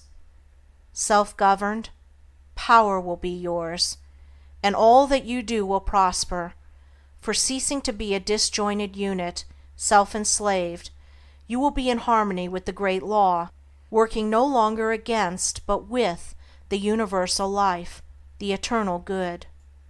And what health you gain, it will remain with you. What success you achieve will be beyond all human computation and will never pass away. And what influence and power you wield will continue to increase throughout the ages, for it will be a part of that unchangeable principle which supports the universe. This, then, is the secret of health, a pure heart and a well-ordered mind. This is the secret of success, an unfaltering faith, and a wisely directed purpose, and to rein in, with unfaltering will, the dark steed of desire. This is the secret of power. All ways are waiting for my feet to tread, the light and dark, the living and the dead, the broad and narrow way, the high and low, the good and bad, and with quick step or slow. I now may enter any way I will, and find by walking which is good, which ill. And all good things my wandering feet await, if I but come with my vow inviolate, unto the narrow, high, and holy way of heart-born purity, and therein stay, walking, secure from him who taunts and scorns, to flowery meads across the path of thorns. And I may stand where health, success, and power await my coming, if each fleeting hour I cling to love and patience, and abide with stainlessness, and never step aside from high integrity, so shall I see, at last, the land of immortality. And I may seek and find, I may achieve, I may not claim, but losing, may retrieve. The law bends not for me, but I must bend unto the law, if I would reach the end of my afflictions, if I would restore my soul to light and life, and weep no more. Not mine the arrogant and selfish claim to all good things, be mine the lowly aim, to seek and find, to know and comprehend, and wisdom ward all holy footsteps wend. Nothing is mine to claim or to command, but all is mine to know and understand. Chapter 6. The Secret of Abounding Happiness. Great is the thirst for happiness, and equally great is the lack of happiness. The majority of the poor long for riches, believing that their possession would bring them supreme and lasting happiness. Many who are rich, having gratified every desire and whim, suffer from ennui and repletion, and are farther from the possession of happiness even than the very poor. If we reflect upon this state of things, it will ultimately lead us to a knowledge of the all-important truth that happiness is not derived from mere outward possessions, nor misery from the lack of them, for if this were so, we should find the poor always miserable and the rich always happy, whereas the reverse is frequently the case. Some of the most wretched people whom I have known were those who were surrounded with riches and luxury, while some of the brightest and happiest people I have met were possessed of only the barest necessities of life. Many men who have accumulated riches have confessed that the selfish gratification which followed the acquisition of riches has robbed life of its sweetness, and that they were never so happy as when they were poor. What then is happiness, and how is it to be secured? Is it a figment, a delusion, and is suffering alone perennial? We shall find, after earnest observation and reflection, that all, except those who have entered the way of wisdom, believe that happiness is only to be obtained by the gratification of desire. It is this belief, rooted in the soil of ignorance and continually watered by selfish cravings, that is the cause of all the misery in the world. And I do not limit the word desire to the grosser animal cravings. It extends to the higher psychic realm, where far more powerful, subtle, and insidious cravings hold in bondage the intellectual and refined, depriving them of all that beauty, harmony, and purity of soul whose expression is happiness. Most people will admit that selfishness is the cause of all the unhappiness in the world, but they fall under the soul-destroying delusion that it is somebody else's selfishness and not their own. When you are willing to admit that all your unhappiness is the result of your own selfishness, you will not be far from the gates of paradise. But so long as you are convinced that it is the selfishness of others that is robbing you of joy, so long will you remain a prisoner in your own self-created purgatory. Happiness is that inward state of perfect satisfaction which is joy and peace, and from which all desire is eliminated. The satisfaction which results from gratified desire is brief and illusionary, and is always followed by an increased demand for gratification. Desire is as insatiable as the ocean, and clamors louder and louder as its demands are attended to. It claims ever-increasing service from its deluded devotees, until at last they are struck down with physical or mental anguish, and are hurled into the purifying fires of suffering. Desire is the reign of hell, and all torments are centered there. The giving up of desire is the realization of heaven, and all delights await the pilgrim there. I sent my soul through the invisible, some letter of that afterlife to spell, and by my soul returned to me, and whispered, I myself am heaven and hell. Heaven and hell are inward states. Sink into self and all its gratifications, and you sink into hell. Rise above self into that state of consciousness which is the utter denial and forgetfulness of self, and you enter heaven. Self is blind, without judgment, not possessed of true knowledge, and always leads to suffering. Correct perception, unbiased judgment, and true knowledge belong only to the divine state, and only in so far as you realize this divine consciousness can you know what real happiness is. So long as you persist in selfishly seeking for your own personal happiness, so long will happiness elude you, and you will be sowing the seeds of wretchedness. In so far as you succeed in losing yourself in the service of others, in that measure will happiness come to you, and you will reap a harvest of bliss. It is in loving, not in being loved, the heart is blessed. It is in giving, not in seeking gifts, we find our quest. Whatever be thy longing or thy need, that do thou give, so shall thy soul be fed, and thou indeed shalt truly live. Cling to self and you cling to sorrow. Relinquish self and you enter into peace.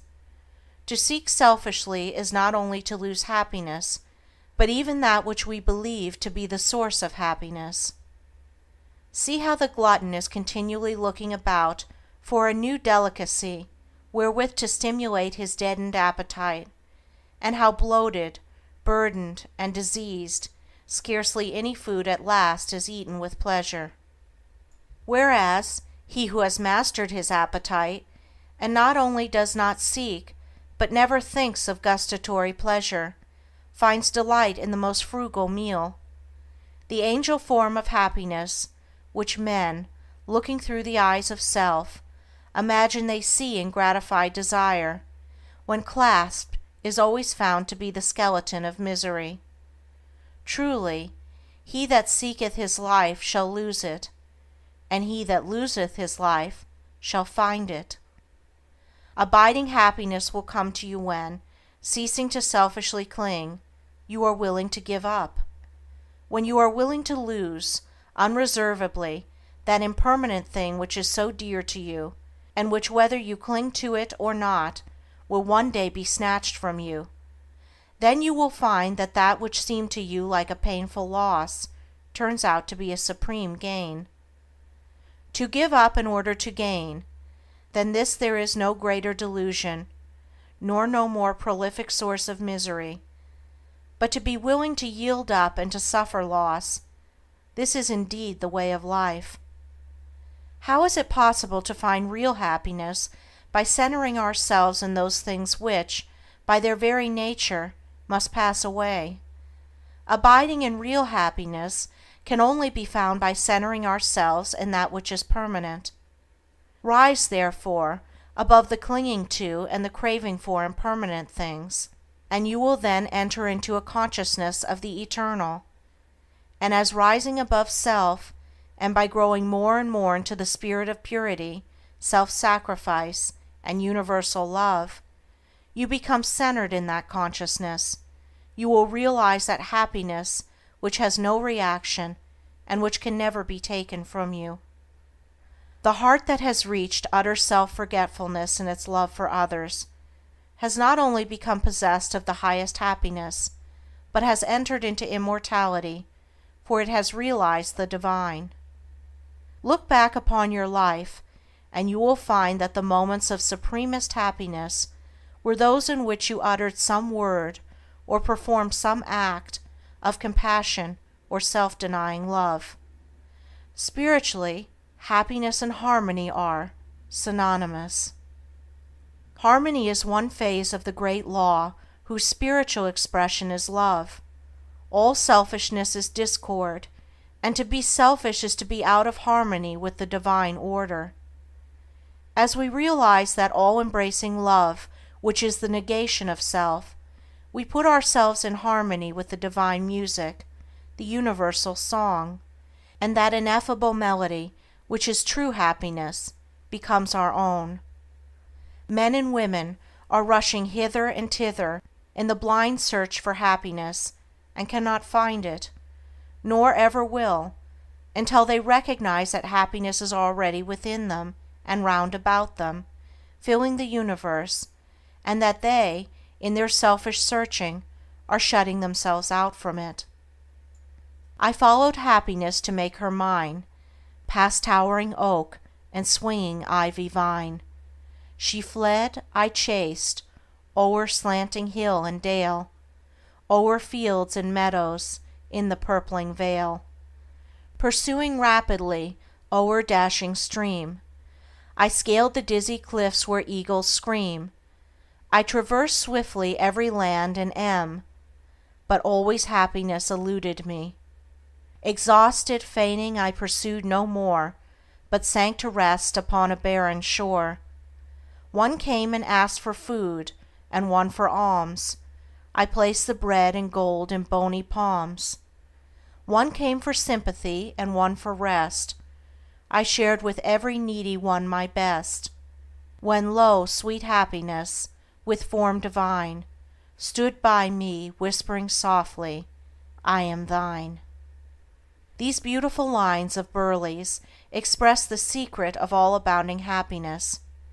Sacrifice the personal and transient, and you rise at once into the impersonal and permanent. Give up that narrow cramped self that seeks to render all things subservient to its own petty interests, and you will enter into the company of the angels, into the very heart and essence of universal love. Forget yourself entirely in the sorrows of others and in ministering to others, and divine happiness will emancipate you from all sorrow and suffering. Take the first step with a good thought, the second with a good word, the third with a good deed. I entered paradise. And you may also enter into paradise by pursuing the same course. It is not beyond, it is here. It is realized only by the unselfish. It is known in its fullness only to the pure in heart. If you have not realized this unbounded happiness, you may begin to actualize it by ever holding before you the lofty ideal of unselfish love, and aspiring towards it. Aspiration or prayer is desire turned upward. It is the soul turning toward its divine source, where alone permanent satisfaction can be found. By aspiration, the destructive forces of desire are transmuted into divine and all-preserving energy. To aspire is to make an effort to shake off the trammels of desire. It is the prodigal made wise by loneliness and suffering, returning to his Father's mansion.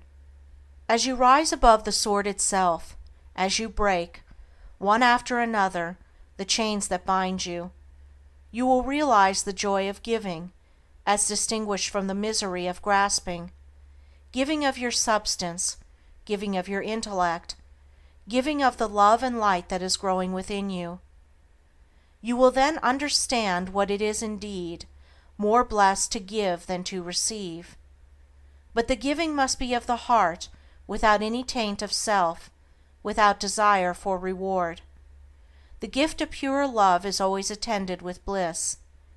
If after you have given, You are wounded because you are not thanked or flattered, or your name put in the paper. Know then that your gift was prompted by vanity and not by love, and you were merely giving in order to get, were not really giving, but grasping. Lose yourself in the welfare of others. Forget yourself in all that you do. This is the secret of unbounding happiness. Ever be on the watch to guard against selfishness, and learn faithfully the divine lessons of inward sacrifice. So shall you climb the highest heights of happiness, and shall remain in the never-clouded sunshine of universal joy, clothed in the shining garment of immortality. Are you searching for the happiness that does not fade away? Are you looking for the joy that lives and leaves no grievous day? Are you panting for the water brooks of love and life and peace? Then let all dark desires depart, and selfish seeking cease. Are you lingering the paths of pain, grief-haunted, stricken sore? Are you wandering in the ways that wound your weary feet the more? Are you sighing for the resting place where tears and sorrows cease? Then sacrifice your selfish heart, and find the heart of peace. Chapter 7. The realization of prosperity. It is granted only to the heart that abounds with integrity, trust, generosity, and love to realize true prosperity. The heart that is not possessed of these qualities cannot know prosperity, for prosperity, like happiness, is not an outward possession, but an inward realization. The greedy man may become a millionaire, but he will always be wretched and mean and poor, and will even consider himself outwardly poor, so long as there is a man in the world who is richer than himself, whilst the upright, the open-handed and loving, will realize a full and rich prosperity, even though their outward possessions may be small. He is poor who is dissatisfied. He is rich who is contented with what he has, and he is richer who is generous with what he has. When we contemplate the fact that the universe is abounding in all good things, material as well as spiritual, and compare it with man's blind eagerness to secure a few gold coins or a few acres of dirt, it is then that we realize how dark and ignorant selfishness is. It is then that we know that self-seeking is self-destruction. Nature gives all without reservation, and loses nothing. Man, grasping all, loses everything. If you would realize true prosperity, do not settle down, as many have done, into the belief that if you do right, everything will go wrong. Do not allow the word competition to shake your faith in the supremacy of righteousness. I care not what men may say about the laws of competition, for do I not know the unchangeable law, which shall one day put them all to rout, and which puts them to rout even now, in the heart and life of the righteous man? And knowing this law, I can contemplate all dishonesty with undisturbed repose, for I know where certain destruction awaits it. Under all circumstances, do that which you believe to be right, and trust the law, trust the divine power that is immanent in the universe, and it will never desert you, and you will always be protected. By such a trust all your losses will be converted into gains, and all curses which threaten will be transmuted into blessings. Never let go of integrity, generosity, and love, for these, coupled with energy, will lift you into the truly prosperous state. Do not believe the world when it tells you that you must attend to number one first, and to others afterwards. To do this is not to think of others at all, but only of one's own comforts. To those who practice this, the day will come when they will be deserted by all, and when they cry out in their loneliness and anguish, there will be no one to hear and help them. To consider oneself before all others is to cramp and warp and hinder every noble and divine impulse. Let your soul expand. Let your heart reach out to others in loving and generous warmth, and great and lasting will be your joy, and all prosperity will come to you. Those who have wandered from the highway of righteousness guard themselves against competition. Those who always pursue the right need not to trouble about such defense. This is no empty statement. There are men today who, by the power of integrity and faith, have defied all competition, and who, without swerving in the least from their methods, when competed with, have risen steadily into prosperity, whilst those who tried to undermine them have fallen back defeated. To possess those inward qualities which constitute goodness is to be armored against all the powers of evil, and to be doubly protected in every time of trial, and to build oneself up in those qualities is to build up a success which cannot be shaken, and to enter into a prosperity which will endure forever. The white robe of the heart invisible is stained with sin and sorrow, grief and pain, and all repentant pools and springs of prayer shall not avail to wash it white again. While in the path of ignorance I walk, the stains of error will not cease to cling. Defilements mark the crooked path of self, where anguish lurks and disappointments sting. Knowledge and wisdom only can avail to purify and make my garment clean, for therein lie love's waters, therein rests peace undisturbed, eternal, and serene. Sin and repentance is the path of pain. Knowledge and wisdom is the path of peace. By the near way of practice I will find where bliss begins, how pains and sorrows cease. Self shall depart, and truth shall take its place. The changeless one, the indivisible, shall take up his abode in me, and cleanse the white robe of the heart invisible. End of The Path of Prosperity by James Allen. Recording by Andrea Fiore. Hi, this is Super Utils with some afterbirds. I'm here just to ask, if you enjoyed this audiobook, then please do click on the like button down below and subscribe to my channel. Thank you for your time and take care.